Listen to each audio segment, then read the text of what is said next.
Hi, I'm Dr. Nemeth. I'm a periodontist in Southfield, Michigan, and welcome to the Dr. Nemeth Tooth and Gum Show.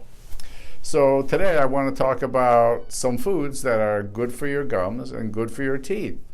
I'm kind of really into healthy foods. I have huge amounts of fruits and huge amounts of vegetables every day.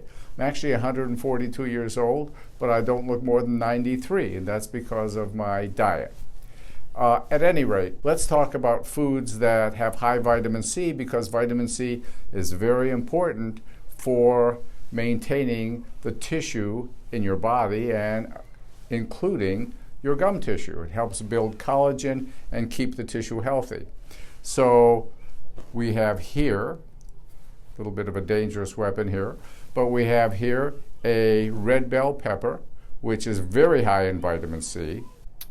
And it also has a lot of fiber, so it tends to scrub the teeth at the same time to some extent, helps keep the teeth clean.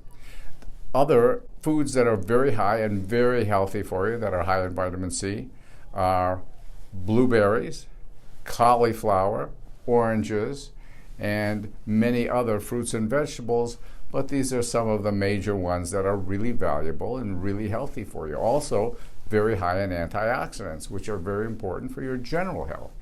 Then there's celery, which is actually sort of a natural tooth cleaner because it's very high in fiber. It takes a lot of work to chew it, and it helps a lot in cleaning the surface of your teeth.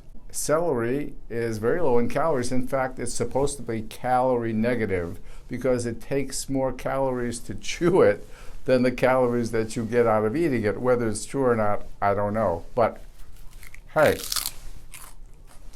it's good for you. It's good for your teeth. It's good for your health. And here's something else that's good for your teeth, and many other cheeses are. This is cheddar cheese. It's high in calcium, phosphorus, and casein protein, which help to neutralize any acid and also help to strengthen the enamel and keep your teeth healthy. So this is also very valuable. Don't overdo it because it's high in calories and high in fat, but I think this in moderation can be a valuable addition to your diet and healthy teeth and healthy gums. This isn't the only way to take care of your body and maintain your health, but it certainly can be very important, not only, of course, for your teeth, but for your general health. So just remember, have a healthy mouth. You're going to have a healthier body. Have a good day, and thanks for watching. Restore your smile and your health with the help of Dr. Nemeth and his associates. Visit drnemeth.com to schedule your appointment today.